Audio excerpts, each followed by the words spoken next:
பிலிப்பியர் 4வது அதிகாரம் 12வது வசனத்தையும் 12வது வசனத்திலிருந்து 13வது வசனம் வரைக்கும் வாசிங்க.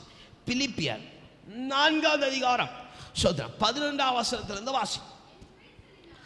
என் குறைச்சலினால் நான் இப்படி சொல்லுகிறது இல்லை, ஏனெனில் நான் எந்த நிலைமையில் இருந்தாலும் மனரம்யமாயிருக்க, சந்தோஷமாயிருக்க, மனமகிழ்ச்சியாயிருக்க கற்றுக்கொண்டேன்.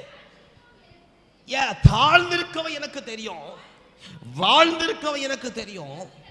எவ்விடத்திலும் எல்லாவற்றிலும் திருப்தியா இருக்கவும், எப்படி இருக்கவும், பட்டினியா இருக்கவும், பரிபூர்ணம் அடைவும், குறைபடவும் போதிக்கப்பட்டேன்.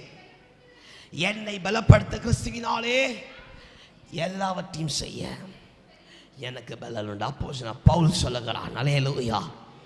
எவ்வளவு நிந்தைகளை, எவ்வளவு சிறைச்சாலைகளை அவன் அனுபவித்தவன் என்று சொல்லுகிறான். அல்லேலூயா. நான் சுகமா தங்கி இருக்கிறேன். கரங்களை உயர்த்தி ஆம் என்று சொல்லுங்க. நான் மனரம்யமா தங்கி இருக்கிறேன். அல்லேலூயா, அல்லேலூயா. வேதனை துன்ப நேரத்தில் அவன் சொல்லுகிறான், மனரம்யமா தங்கி இருக்கிறேன். அல்லேலூயா. நான் சுகமா சந்தோஷமா இருக்கிறேன். அல்லேலூயா. நிம்மதியா தூங்குறேன். நான் எல்லாவற்றையும் நேர்த்தியா செய்கிறேன். எனக்கு பலம் இல்லைன்னா நான் பலத்தை கேட்கிறேன். எனக்கு பலம் ஒண்ணுன்னா நான் காரியத்தை நான் சுகமா இருக்கிறேன். அல்லேலூயா, அல்லேலூயா. கர்த்தருக்கு பிரியமாய் இருக்கிற தேவ பயம் உண்டாயிருக்கன்னு சொன்னார். அறியா தேவனுடைய பிள்ளையே, கர்த்தர் சுகமாய் தங்க வைப்பார். அல்லேலூயா. ஆண்டவர் அதில் திருப்தியை உண்டு பண்ணுவார். அல்லேலூயா. உனக்கு எது இல்லாமல் போனாலும், எதெல்லாம் இருந்தாலும் நீ சுகமா தங்கியிருப்ப. அல்லேலூயா.